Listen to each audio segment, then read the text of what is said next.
Hi guys, thanks for coming. A couple comments about our game. Very pleased with, once again, the message to the players and their excitement about playing in that great stadium showed when they come out fast and played hard.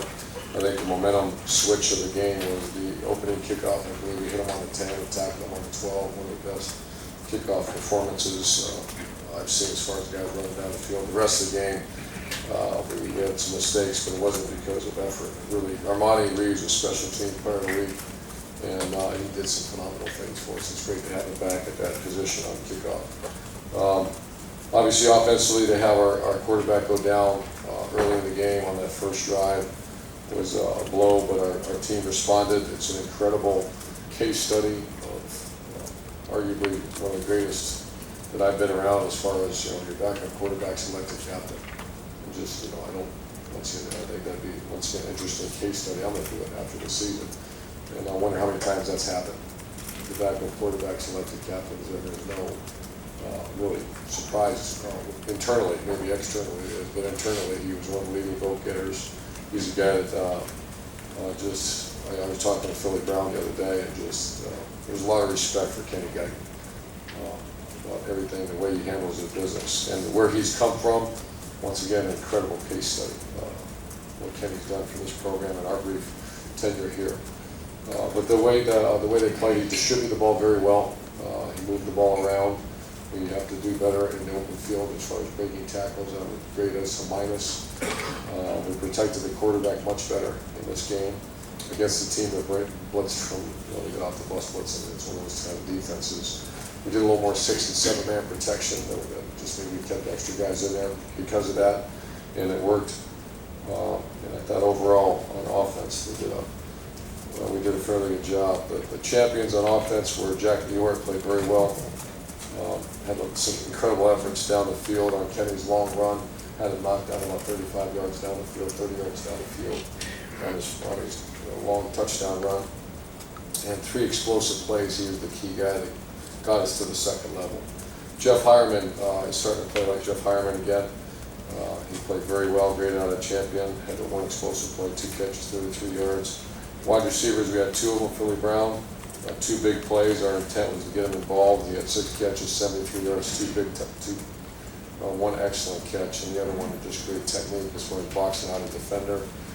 Really, that was, I've been very critical of the wide receiver, but he's a wide receiver now. He's starting to box out defenders. He's starting to do things that he asked wide receivers to do, not just go out there and try to run fast once in a while. But he's getting better. Evan Spencer only had 1 catch, but he graded out very high and did a nice job.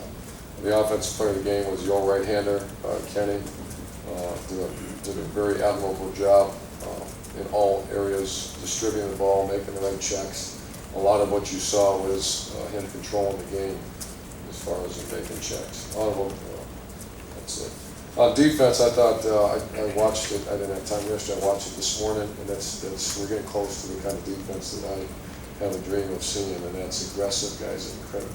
Our defensive line is playing at a very high level right now, and I don't want to jinx them, but they're playing. They're not perfect at all. As a matter of fact, they're very poor in some things they do, but as far as effort and energy and enthusiasm, esprit de corps, that whole unit is playing. I got to give credit to the coach. Mike Vrabel is really, they play like Mike coaches, and I imagine the way Mike played here. It's just high energy, intense, very close-knit group. Steve Miller comes in and gets a sack, and Coach Fickle showed it to the team yesterday. The sideline erupted. Bill Hale was the first one to congratulate him. That doesn't happen by accident. It's because the leader of that unit, Mike Vrabel, they're buying what he's selling. That's a very much positive right now. But overall, I thought we played well on defense. C.J. Barnett graded a champion, graded out 95%, very high first game back. Brad Roby graded out 99%, very high, 11 out of 12. He had 12 opportunities, he made a play, 11 of them. And then co-players of the game, Michael Bennett, I keep telling you he's our best practice player. The correlation between that and performance is obviously very high, and he graded out 90% co-defensive player of the game. Very proud of him. And then Ryan Shazier is playing, didn't play as well as first game, but he started to look very active, ran some people down, very good awareness on street plays, and that was Ryan Shazier. So I was very impressed with our defense. Just the energy. Once again, there's a lot of things we can fix. We're too soft on zone coverage. At times I thought we were too soft in man coverage. But I like the philosophy. We pressured. I had that written down on the other paper. We pressured more than we had the previous week. A couple comments. We're going out on a long trip across the country. I can't remember if I have experience doing that. When I was at Notre Dame, we go play USC, and that was a tough trip. We've got to really manage it well. We've had many discussions with people who have made that trip as well. We're going to leave Friday morning. I'll make sure we get them acclimated as much as we can, and face a team that's going to run 100. I think they're averaging 104 plays a game on offense, and so we need all able bodies to be ready to go. Braxton Miller will be a day-to-day decision. I just met with him today. He's feeling much better. Was a little stiff, which is our trainer and I and him just met 10 minutes ago, and he's feeling that the first 48 hours after that injury is very tough as far as it's a sprained MCL is what it is.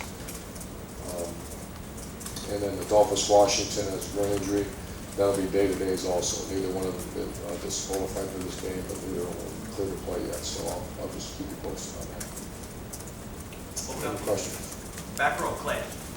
Having coached a little bit out west, what do you think the culture and passion for the game is out there compared to here or the southeast? Well, I think it's my own experience with, I guess, Colorado State and Utah is extremely high. It's a very it's a pass-happy, fast type atmospheres that I remember when we played out there. But I think this, the new stadium, I hear it's incredible. Jeff Tedford is one of my closest friends, and he's been talking about this for years, and that they built. And, obviously, it's been built, so it's going to be a great atmosphere. Front row left, Doug. Urban, in a situation like this with Braxton, managing this with him and this injury, is it as simple as if he's healthy enough, he'll play, or is it possible that you would maybe hold him back at this stage in the season to err on the side of caution? Or I don't think so. No, I think it depends. If he's healthy to play and play like Braxton plays, which he's not your pocket quarterback. He does a lot of things for us. So those are decisions. But if he's healthy to go, he'll certainly go. I'm not saving anything or hold back. This will be everything we got to win this game. And the times he left games last year, what happened on Saturday, is there anything in your mind that there is any durability questions with Braxton in terms of staying on the field? No, I don't. The obvious that quarterbacks at times get hit, especially Braxton is kind of a fearless player. That was a pass that he ran on. It was third down and I think 2. That was a pass? That was a pass. Right. And then he saw an open seam and he said, because the guy was actually open. They just had to get the first down. I like quarterbacks who think they like to get the first down. So I just think we have to always have plan B ready. And, now when plan B is in the game, that means plan C is not too far off. And that's one that we're working on as well right now. Back row left, Bill. Urban, the players today, it's all the national championship game. Probably the Rose Bowl itself, for this Big Ten, Pac-10, may not be that big to them. Do you think going out west is what it used to be to people in the Midwest, players in the Midwest? Great question. My only experience with that, Bill, is when I was at Notre Dame going out to USC. I think that'd be the biggest thing in the world. It's just sometimes whether is it really that, days that used to be a great rivalry. I can't speak for this. This will be my first time doing it. I would imagine it is. I don't know that. It's a great question. Front row, Todd. Sure, and I know polls aren't real important to you at this time of the year, but any explanation that you have for dropping in the polls, especially after kind of having a relatively dominating win against an opponent with your backup quarterback? I don't. Do we drop in the coaches? Yeah, Good. I think it was Oregon. Oregon had a big win, I think, over Virginia. So, can we explain it? Yeah. Or does it impact us? It doesn't impact us, and I can't explain it. So, I think at the end, in the end, I think everything's going to work out. The best team will be up there. Front row, Bill. Was there any point Saturday where you made any consideration for the Bronx game, or was it not playing well, just let it go? It was 20. It was kind of things. By the time I had that, maybe get him in the game, it was pretty well. It was 28-0. I think it was 21-0. So there was really never that consideration. And like you said, Kenny was managing very well. It was a kind of defense where management was really the key of the whole game. Give us the right stuff at the right time, and Kenny's real strong at that. So there really was no conversation about that. And is Braxton saying because the game had like right or since they're going to have to be ready for Saturday? I'm sorry. Did Braxton on Saturday say anything about I'd love to get back in there, or has he said since then? Oh, yeah, he wanted back in the game, and he feels very strong. He wants to play this weekend. We'll know more, I think, is after that first 40 hours. Just from let you know, insider conversation or the conversation, and we'll know more tomorrow morning. That's after the 48-hour period of this injury, we'll know more. Front row, Tim. Tim comes to Spanish. Urban, two quickies. Number one, is Cardale the next guy? Is he plan C at this point? But C and D are real close to each other right now. We practiced them both yesterday. I just made preliminary travel plans of both going. So we're gonna see. That's as of right now, Cardale's the first one. The addendum to that, that's JT you're talking about? JT. Yeah. Has he made tremendous progress since? I mean, just talk about him a little bit. Well, it's hard when you're number 4. Yeah. You know, he's a guy that doesn't get any reps. He's a very serious guy. He's how I like our quarterbacks to be. He's a real smart player. Had a good day on Sunday's practice. So he has made progress. How much? You know, he's been running the scout team really for us, so I haven't watched him that closely. The other thing, California's run, I think, more than 50 more plays than you guys have in 2 games. Number one, how do they do that, and what is the biggest challenge you think for your defense? Defense will be the ball comes out so fast. It screens, it's quick passes. You don't really have a chance to get to the quarterback. You know, how do you disrupt passing? You disrupt the quarterback's flow and all that. So I have not studied them at all on offense yet. I will. Usually that's later in the week because that's not my time I'm keeping on offense. I talk to our defensive staff and rotation of defensive line to keep it fresh because they're wear you out. And after a while, pass rushing is the most, other than running pursuit, where sideline, pass rush is the most exhausting thing for defensive linemen. So just keeping them fresh so we can at least, when they do drop back, try to get a hand or 2 on the quarterback. Front row, Austin. Urban, your team has changed since a year ago. They've had Cal's had some changes in coaches. How much would you watch last year's game as you prepared for them this week? I really want defensively completely different story. Obviously, they came out at their brand new defense they worked on all year. The guy's name is at USC, not Clancy Pendergast, did a good job. But one, the defense that we had not prepared for. This right now, I would say it's a new staff. They shot their gun against, they have, the Northwestern's a big game. So they're not going to have it. I can't imagine. It's had some injury issues at safety too. So I think last year's game will be no impact at all. When you have 2 games there to watch this year, are you still looking elsewhere at what they've maybe done in previous stops, or are you now just zoned in on what they've done earlier? Defensively, it's all they hired a defense coordinator. It was Wisconsin, so we'll watch Wisconsin. I think they defended us very well last year, so we're going to watch that one. Offensively, you'd have to ask Coach Fickle and Coach Withers that. Just it's so much of it's personnel based, but we did the summer preliminary scouting where we always do it the first 3 opponents. So we did a summer report on Cal, so I'm sure there's some carryover, but they'll watch some of the cut from Louisiana Tech. Middle, Dave. Billy Brown was a running back in high school. He said he was a cornerback when he was recruited here. Can you just talk more about his evolution as a wide receiver? You talked about him boxing out now, things like that. Just how far? Well, first of all, I bet he's a very poor running back. You can tell him I said that. Philly's done a great job. His evolution as a leader and performer and weight room, the way he's taking care of himself, the way he's mentoring young people.